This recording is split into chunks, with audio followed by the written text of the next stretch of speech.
Study IQ bank and SSC, शुरुआत से सफलता तक। Hello and welcome to Study IQ friends. कैसे आप सभी? उम्मीद करता हूँ अच्छे ही होंगे और आपकी प्रिपरेशंस को और ज़्यादा बूस्टअप करने के लिए स्टडी IQ आपके साथ है। जी हाँ, तो चलिए हम लोग शुरुआत करते हैं अपने सिटिंग अरेंजमेंट के क्वेश्चनों की। जैसे कि मैंने आपके सामने कल भी एक क्लास रखी थी रात 8 बजे और हम लोग आज फिर से मिल चुके हैं आपसे। यहाँ पे मैं आपकी कंप्लीट रीजनिंग करवाऊंगा। RRB PO को अगर आपने लक्ष्य रखा हुआ है, RRB क्लैरिकल को अगर आपने लक्ष्य रखा हुआ, टारगेट रखा हुआ है, तो आपके वो टारगेट को अचीव करवाना वो मेरा कर्तव्य है। ठीक है, तो अब उसके लिए हमें करना क्या है, पार्ट 2 हम लेके आ गए सिटिंग अरेंजमेंट का। इसको हम लोग करेंगे सभी लोग सॉल्व।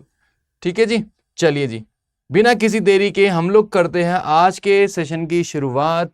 ये मिलेगा आपको पहला क्वेश्चन। इस क्वेश्चन को मैंने कल आपको होमवर्क भी दिया था यार, आप लोगों ने किया या नहीं किया? मुझे तो लगता नहीं आप लोगों ने किया है। जल्दी जल्दी करेंगे इस क्वेश्चन को भी, है ना। चलिए क्या मैं मान के चलूं आपने कर लिया? हाँ जी, और नहीं किया तो करिए, तुरंत तुरंत सॉल्व करेंगे इसको, है ना। चलिए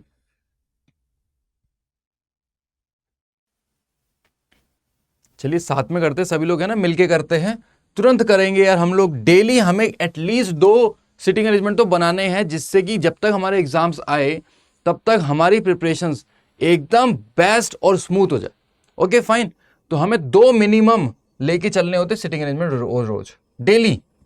ओके, यहां पे बोलता है 8 फेस्टिवल है, जो कि है क्रिसमस, दिवाली, दशहरा, ईद उल फितर और भी बहुत कुछ है। Holi, Janmashtami, Onam and Pongal are celebrated in June and December 2013 and 14, 15। तो यार ये क्या बोलना चाहता है, समझ में आया? सर यस, हमें थोड़ा थोड़ा समझ में आया। ये बोलना चाहता है कि जो 2013 है, जो 2014 है, जो 2015 है, 16 है, इन 4 सालों के अंदर 2 ही मंथ्स दे रखे, जून एंड दिसंबर। ठीक है जी, तो यहां पे मैं लिखता हूं 2013, 2014, 2015, 2016। उम्मीद करता हूं इतनी बात समझ में आ गई। हमने लिख लिया। अब साथ के साथ हमें यह भी लिखना जून और दिसंबर। 2013 के अंदर 2 मंथ्स होते हैं, वैसे तो 12 मंथ्स होते हैं, लेकिन जून और दिसंबर दे रखे हैं, लिख लेंगे इसको। ठीक है, जून और दिसंबर, फिर जून और दिसंबर, और फिर से जून और दिसंबर। ठीक है, इतना होने के बाद भी रुकना नहीं है, इतना होने के बाद भी रुकना नहीं है, हमें इसको भी डिवाइड करना है, जिससे कि हमारी बिल्कुल भी मिस्टेक्स ना हो। उम्मीद करता हूं इतनी बातें सभी को समझ में आ गई है। चलिए अब आगे बढ़ते हैं। इसने क्या बोला आपसे? इसने बोला Christmas was celebrated in a leap year. भाई इन 4 सालों में से कौन सा लीप ईयर है? सर लीप ईयर वो होता है जो कि 4 से डिवाइड हो जाता है, यानी कि जिसके अंदर फरवरी 29 दिनों की होती है। सर 2016 एक आपका लीप ईयर है। 2012, 2016 हर 4 साल बाद लीप ईयर आता है, तो 2016 एक लीप ईयर है। इसने बोला है क्रिसमस सेलिब्रेट होता है लीप ईयर में, and 2 festival after Eid ul Fitr, 2 festival बाद ईद उल फितर के। ठीक है, यहां पे हमें 2 जगह पे क्रिसमस रखना पड़ेगा। सर कहां पे रखते हैं क्रिसमस? आइए देखते हैं। एक जगह पे रख देते हैं यहाँ पे, और एक जगह पे रख देते हैं यहाँ पे। उम्मीद करता हूं इतनी बातें सभी को समझ में आ गई है। ठीक है, उसने बोला है क्रिसमस होता है and 2 festival after Eid ul Fitr, Eid ul Fitr के 2 फेस्टिवल आफ्टर, तो यहां पे डाल देंगे ईद उल फितर। ठीक है, और यहां पे भी डाल देंगे ईद उल फितर इस जगह पे। उम्मीद करता हूं इतनी बातें सभी को समझ में आ गई है। ठीक है, ये 2 फिगर्स चल रही है हमारी, यहां तक देख सकते हो आप। ईद उल फितर के 2 फेस्टिवल बाद, 1, 2 दूसरे नंबर पे।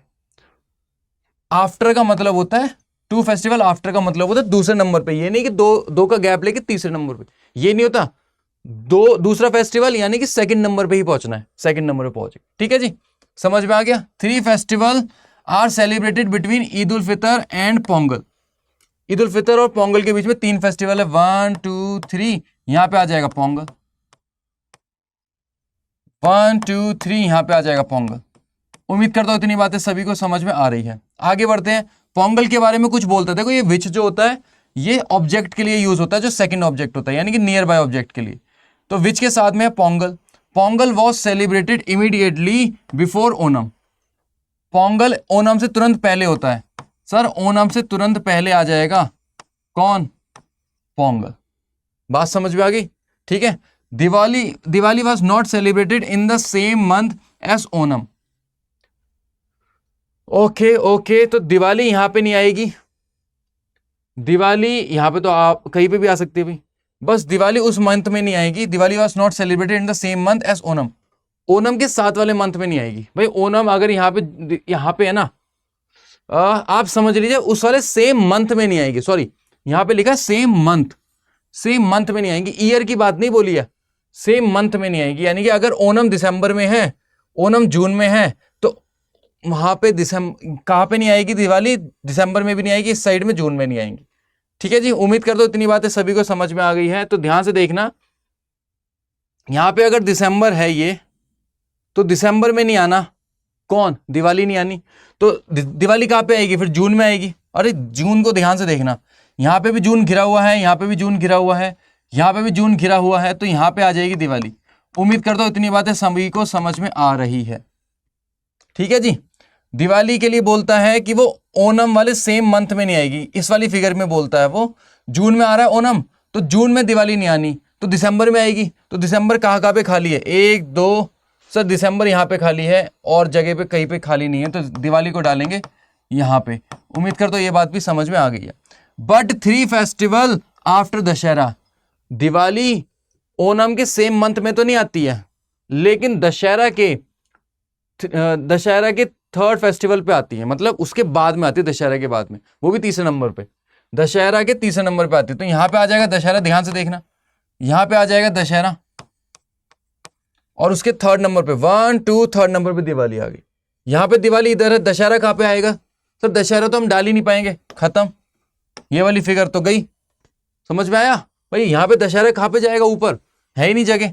फिर बोलता है Holi was celebrated before Janmashtami, Holi जो आती है, होली यहां पे आ जाएगी, देखो वो जन्माष्टमी से पहले आती है, वो जन्माष्टमी के पहले आती है, देख लो जन्माष्टमी से पहले आ गई होली। यही तो जगह बच रही थी, ये बन गया आपका आंसर। और इसके ऊपर मिलते हैं आपको 5 नंबर। जी हाँ, कैसे मिलते हैं 5 नंबर देख लीजिए। पहला सवाल आपसे पूछा गया, which of the following festival was celebrated in June 2016, जून 2016 में कौन सा फेस्टिवल मनाया जाएगा?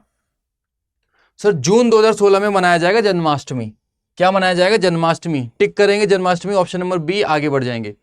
If Dussehra was celebrated to Diwali, if Dussehra was related, celebrated नहीं, related to Diwali, Dussehra relate करता है दिवाली से, and Onam was related to Eid ul Fitr, Onam किससे करता है? ईद उल फितर से। आइए देखते हैं, दशहरा दिवाली से, सर 2 का गैप है, मतलब तीसरा नंबर, आप देख लो दशहरा से तीसरा नंबर पे दिवाली है। फिर वो बोलता है क्या? ओणम कहता है, ओणम के लिए बोलता है ईद उल फितर, सर फिर से तीसरे नंबर पे ईद उल फितर है। नीचे की तरफ आगे बढ़ते हैं, उसने आपसे क्या पूछा है? Then which of the following festival was related to Christmas, Christmas से क्या रिलेट होएगा? क्रिसमस से क्या रिलेट होएगा भाई? क्रिसमस नीचे बैठा है ना, तो होली के 1 to 3rd नंबर पे, देखो होली के 1 to 3rd नंबर पे आ जाएगा क्रिसमस। उम्मीद करता हूं ये बात सभी को समझ में आ गई है। तो अपना आंसर हो जाएगा होली, क्योंकि होली के बाद में आएगा वो, ये बन जाएगा अपना आंसर होली। सभी को समझ में आ गया ना अच्छे से? हाँ जी। In which of the following month and year was Dussehra celebrated, Dussehra कब आएगा भाई? कब मनाया जाएगा दशहरा? सर दशहरा मनाया जाएगा जून में 2013 के अंदर, जून 2013 के अंदर मनाया जाएगा। किधर लिखा है? Sir option number D, tick मारेंगे। What is the position of Pongal with respect to Holi, Pongal की पोजीशन पूछी जा रही है विद रिस्पेक्ट टू होली, कहां से बतानी है? With respect to Holi. Pongal कहां पे? आइए देखते हैं। सर पोंगल यहां पे है, होली से देखना चाहे तो 1 2 3rd नंबर पे, सर 3 बिफोर, 3rd बिफोर ऐसा कुछ आएगा इसमें, देखते हैं। यस, ये लिखा 3rd festival before, 3 festival before. उम्मीद करता हूं ये बात सभी को समझ में आ गई, क्योंकि पहले की तरफ थी और तीसरे नंबर पे था, तो 3rd फेस्टिवल बिफोर। बिफोर और आफ्टर का मतलब होता है तीसरा नंबर, जैसे 3% बिफोर तो 3rd number, 4th person before यानी कि चौथा नंबर। समझ रहे हो ये बातें? जी हाँ। अगला बोलता है how many festival were celebrated between, Diwali और क्रिसमस के बीच में कितने फेस्टिवल आने वाले? दिवाली और क्रिसमस के बीच में, सर दिवाली कहां पे बैठा है? यहां पे बैठा है। क्रिसमस कहां पे बैठा है? यहां पे बैठा है। 1 2 3 आ रहे हैं सर इसके बीच में, 1 2 3 आ रहे हैं सर इसके बीच में, तो अपना आंसर हो जाएगा ऑप्शन नंबर सी 3। उम्मीद करता हूं सभी को ये बात समझ में आ गई है। बिना किसी देरी के अगला सवाल आपके सामने आ चुका है, करेंगे इसको और उड़ाएंगे इसको भी।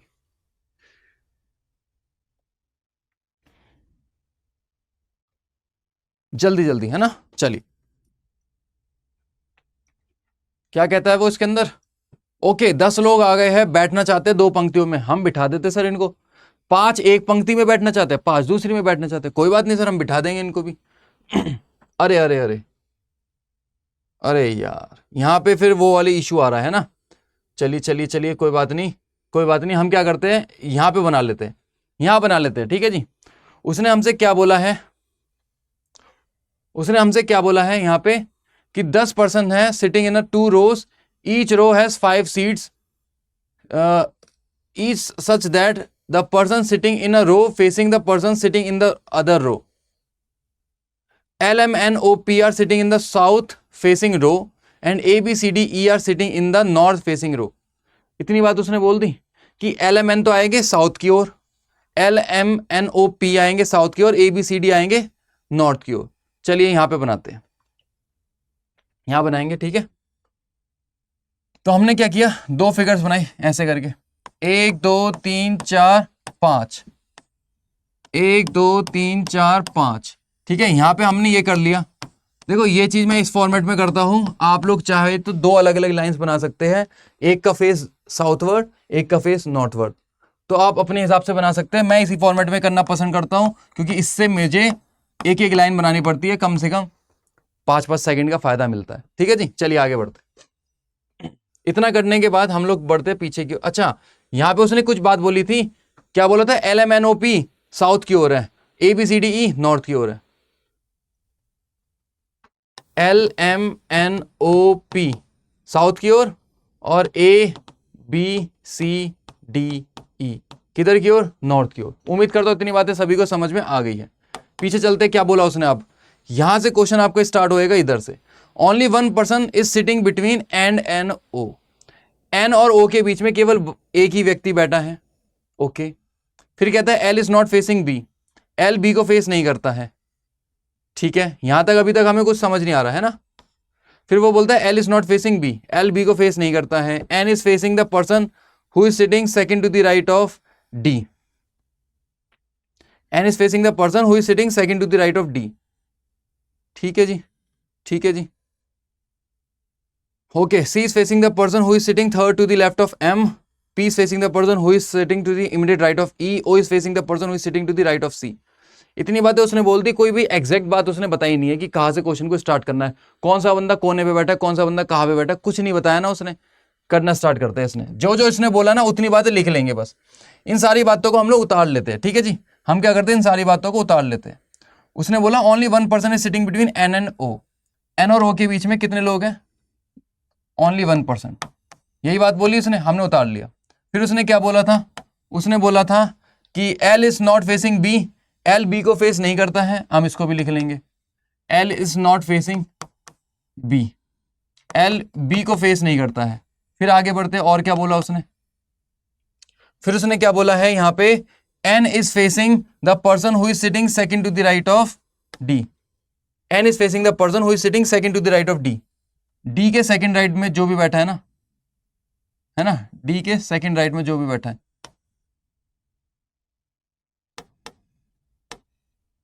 डी के सेकंड राइट में जो भी बैठा है ना, वो एन को फेस कर रहा है। सर डी के सेकंड राइट में जो भी बैठा है वो किसको फेस कर रहा है, एन को फेस कर रहा है। इतनी बात उसने बोली है सर, यहां तक हमें समझ में आ रहा है। लेकिन हम डी को यहां पे बिठाए जिससे कि एन आ जाए यहाँ पे, ओ आ जाए यहाँ पे। सर डी को यहाँ पे बिठाए जिससे कि एन आ जाए यहाँ पे, है ना, और ओ आ जाए यहाँ पे। सर डी को यहाँ पे बिठाए जिससे कि एन आ जाए यहाँ पे और ओ आ जाए यहाँ पे। मतलब हमें एक आइडिया मिल रहा है कि 3 फिगर बनती हुई दिखाई दे रही है हमें, ठीक है। आगे बढ़ते हैं, इसके बाद और क्या पूछता है वो, ठीक है। उसने और क्या बोला है यहाँ पे, C is facing the person who is sitting third to the left of M, C उसको फेस कर रहा है जो एम के थर्ड लेफ्ट में बैठा है। सर एम के भी थर्ड लेफ्ट में कौन बैठा होगा, देखो एम आएगा ऊपर वाली पंक्ति में, तो एम के, ये देखो मैंने लिखा एम, एम के थर्ड लेफ्ट में 1 2 3, भाई एम तो नीचे की ओर देख रहा है ना, एम का थर्ड लेफ्ट में कौन बैठा होएगा, जो भी बैठा होएगा ना उसको कौन फेस कर रहा है, उसको सी फेस कर रहा है। इतनी बात सभी को समझ में आ चुकी होगी, है ना। आगे बढ़ते, फिर वो कहता है P is facing the person who is sitting to the immediate right of E. E के immediate right में, E के immediate right में, चलिए P is facing the person who is sitting to the immediate right of E. E के immediate right में जो भी बंदा है ना, हाँ immediate right of E.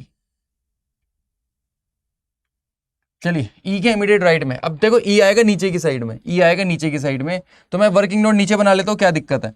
E आएगा नीचे की साइड में और E के इमीडिएट राइट में जो भी बंदा बैठा ना, उसको कौन फेस कर रहा है, उसको P फेस कर रहा है। यही बात उसने बोली थी ना भाई, P किसको फेस कर रहा है, देख लो एक बार फिर से, ये देख लो, उसने बोला P is facing the person who is sitting to the immediate right of E। जो बंदा E के तुरंत राइट साइड में बैठा है उसको P फेस कर रहा है, ठीक है। लास्ट में बोलता है O is facing the person who is sitting to the right of C। जो C के राइट में बैठा है उसको O फेस कर रहा है, जो C के राइट में बैठा है उसको O फेस कर रहा है। C किधर आएगा, नीचे आएगा, जो C के राइट साइड में बैठा है उसको O फेस कर रहा है। सर C के राइट साइड में कितना राइट बोला उसने, कुछ बोला है ऐसा? O is facing the person who is sitting to the right of, सिर्फ राइट बोला है, कुछ नहीं बोला उसने इमीडिएट राइट, कुछ नहीं बोला उसने सेकंड राइट, कुछ नहीं बोला, सिर्फ राइट बोल दिया। तो हमें एक बात समझ में आई, ध्यान से देखेंगे अब सभी लोग, इतनी चीजें हमने लिखने के बाद हमें एक चीज समझ में आ गई। मैं कलर चेंज कर लेता हूं जिससे कि आपको समझ में आए, है ना। ध्यान से देखना, एक चीज हमें समझ में आ गई कि सर अगर हम यहाँ पे गलती से ऐसा बिठाते हैं कुछ, ध्यान से देखना सभी लोग, सर हम इसको बिठाते हैं किधर, डी को यहाँ पे बिठाते हैं, है ना। सर डी को हम देखते यार, हम 3 जगह पे बिठा सकते हैं, देखते यार कहाँ पे बैठेगा। सपोज करो डी को यहाँ पे बिठाया और ये बंदा आ जाएगा, देखो डी के सेकंड राइट में एन, डी के सेकंड राइट में एन आ जाएगा और ओ कहाँ पे ले आएंगे, सर ओ इधर नहीं ला सकते हम, इस तरफ ओ नहीं ला सकते, रीजन है उसके पीछे का। अगर ओ इधर आ गया तो सी के राइट में जो बंदा बैठा है, यानी कि सी के राइट में कोई, सी इधर कहीं होना चाहिए था, ओ इधर आ ही नहीं सकता, तो ओ आएगा इस तरफ। ये बात तो हमें समझ में आ गई। हमने दूसरी फिगर में डी को यहाँ पे रखा, उसका एक बंदे का गैप रखवा के इधर रखवाया, यहाँ पे एन आ गया और यहाँ पे आ जाएगा ओ। अब यहाँ पे आ जाएगा सी के इमीडिएट राइट बंदा जो है, मतलब सी के राइट साइड वाले बंदे को ओ फेस कर रहा है, यानी कि सी आ जाएगा यहाँ पे। इतनी बात भी हमें समझ में आई, ठीक है जी। अब एक फिगर और भी तो बन सकती है, देखते हैं यार, उसको भी देख ही लेते हैं, क्योंकि हमें बाई चांस गड़बड़ी ना हो जाए लास्ट में, इसलिए हम लोग क्या करते हैं, एक बारी जगह को डी को यहाँ पे डाल देते हैं। डी को यहाँ पे डाला, डी जैसे देख लो, ये बिल्कुल ऐसे सजाने की जरूरत नहीं होती है, क्योंकि हमें जब जल्दी जल्दी देखना होता है तो हम सजाते नहीं है इतना, ये तो बस मैंने आपको सजा के दिखा दिया। डी आ गया यहाँ पे ये बंदा आ गया, यहाँ पे एन आ जाएगा और यहाँ पे आ जाएगा कौन, ओ। देखो एन और ओ से कनेक्टेड था ये वाला पॉइंट, एन और ओ के बीच में एक का गैप है, ठीक है। अब इस पॉइंट को हटाओ, इस पॉइंट को हटाओ, क्योंकि हमने सारी चीजें कनेक्ट करवा दी है। अब सी के राइट साइड में इन 2 जगहों पे से किसी एक जगह पे सी आ जाएगा, समझ गए। चलिए अब क्वेश्चन को हमें स्टार्ट करवाना है, कहाँ से करवाएंगे। अच्छा एक चीज यहाँ पे हमें ये भी दिखती है भाई साहब, ये देखो सी भाई साहब के बारे में भी कुछ बता रखा है कि एम के थर्ड लेफ्ट में जो बैठा है वो सी उसे फेस कर रहा है। अब आप कहोगे सर सी यहाँ पे कैसे हो जाएगा, फिर जब यहाँ पे कैसे सी हो जाएगा, सर जब एम के थर्ड लेफ्ट में बैठा है सी, तो ये फिगर गई तुरंत, मिनट से पहले उड़ गई। अब यहाँ पे देख लो, यहाँ पे सी आना था, सी यहीं पे कहीं पे आना था, अब एम के थर्ड लेफ्ट में बैठेगा सी, थर्ड लेफ्ट में जो भी बंदा बैठा है उसे सी फेस कर रहा है। लो ये फिगर भी उड़ गई, अपना आंसर यही फिगर है, अपना आंसर यही फिगर है। मिनट से पहले चीजें समझ में आती है यार, है ना। अब ध्यान से देखना, यहाँ पे आ जाएगा एम, और एम बंदा नीचे देख रहा है, उसके 1 2 3rd नंबर पे, 1 2 3rd नंबर पे आ जाएगा जो भी बंदा, उसको फेस करेगा सी, और सी के राइट साइड में देखो, सी के राइट साइड में जो भी बंदा है वो ओ को फेस कर लेगा। ये भी उड़ गया, ये भी उड़ गया, क्वेश्चन लगभग खत्म ही होने वाला है अब बस, है ना। अब ध्यान से देखते हैं, ये वाला पॉइंट बैठा है, ई के इमीडिएट राइट बंदा जो भी बैठा है, इमीडिएट राइट बोला था यहाँ पे, इमीडिएट राइट बोला था यहाँ पे, ध्यान से देखना, मैंने आई आर लिखना भूल गया हूँ, आई थिंक यहाँ पे दिखा देता हूँ मैं आपको, देखना ये वाला पॉइंट, ये पॉइंट कहाँ पे लिखा है, ये वाला, P is facing the person who is sitting to the immediate right of E, immediate right of E बोला है। तो इमीडिएट राइट जब भी बोलता है आई आर जरूर लगा देना यार, कहीं पता चले आप भूल जाओ, तो आई आर लगाना अनिवार्य होता है। अब आपने ये लगा दिया तो इस जगह पे से कहीं पे ई आएगा, सर यहाँ पे ई आया तो यहाँ पे उसके सामने पी होना चाहिए था, जगह ही नहीं है सामने पी के लिए, यहाँ पे ई आएगा, फिर अब यहाँ पे ई आएगा तो ई के सामने साथ में जो भी बैठा सी बैठा है, इस जगह पे सी हो जाएगा, सी के सामने कौन हो जाएगा, सर पी हो जाएगा। उम्मीद करता हूं इतनी बात समझ में आ गई। अब यहाँ पे ये सारी चीजें हो गई, यहाँ पे आ जाएगा L, L M N O P, L के सामने कौन नहीं बैठा, बी नहीं बैठा, तो सर यहाँ पे बी नहीं आएगा तो बी आएगा यहाँ पे। अब ए कहाँ पे आ जाएगा, सर ए आ जाएगा यहाँ पे। उम्मीद करता हूँ ये बात सभी को समझ में आ गई। ये बन गया आपका 5 नंबर, ठीक है, ये चीजें जल्दी जल्दी करनी होती है। मैं तो आपको समझा रहा हूं तो थोड़ा सा आपको समय लग रहा है, आपको लगेगा कि यार सर इतना लंबा क्यों बताया, लेकिन ये कॉन्सेप्ट्स होती है, सारी चीजें मैंने आपके सामने रखी जिससे कि आपको बनाना भी पड़ता है एग्जाम्स में। ऐसी बात नहीं है कि हमेशा 2 ही फिगर बनती है। जो बच्चे को बहुत तेजी से चीजें समझ में आ जाती है वो तो एकदम से इसी पॉइंट को पकड़ेगा, तुरंत करवा देगा। लेकिन बाई चांस अगर आपने गलती से डी वाले पॉइंट को पकड़ लिया था तो इसकी वजह से आपको थोड़ा सा टाइम लग सकता था। ये बात क्लियर पता होनी चाहिए, लेकिन क्वेश्चन आंसर ठीक आना चाहिए। ये नहीं कि आपने 3 फिगर बनाई तो उलझ गए, ऐसा नहीं होना चाहिए बस। चलिए जी, जल्दी जल्दी आंसर बताएंगे अब। Who is sitting opposite to E? Sir E के अपोजिट कौन बैठा है? ये बैठा है, ई के अपोजिट एन बैठा है। अपना आंसर हो जाएगा एन। ऑप्शन पे टिक करेंगे, आगे बढ़ जाएंगे। 4 of the following 5 are alike in a certain way which does not belong. O D B P M, O D B P M कौन है भाई? O D B P M. Sir P वाला बीच में बैठा है, बाकी सारे कोने पे बैठे। ओ बी डी एम, बस पी वाला बीच में बैठा है, तो अपना आंसर क्या हो जाएगा? पी हो जाएगा। पी पे टिक मारेंगे, आगे बढ़ जाएंगे। Who is sitting second to the right of the person who is facing C? जो बंदा सी को फेस कर रहा है, जो बंदा सी को फेस कर रहा है, उसके कौन? उसके सेकंड राइट में, इस बंदे के सेकंड राइट में कौन बंदा बैठा है? जो बंदा सी को फेस कर रहा है। सर कौन बंदा फेस कर रहा है सी को? सी को बंदा फेस कर रहा है पी, उसके सेकंड राइट में कौन बैठा है? 1 2 एल बैठा है, एल पे मारेंगे टिक, आगे बढ़ जाएंगे। भाई जल्दी जल्दी करना है, एल पे मारेंगे टिक, आगे बढ़ जाएंगे। Who is facing M? M को कौन फेस करता है? सर अभी बताएंगे। एम को फेस करता है कौन? डी फेस करता है। अपना टिक मारना है डी पे, आगे बढ़ जाना है। और ये रहा आपका अगला सवाल। Who is sitting second to the left of person who is facing O?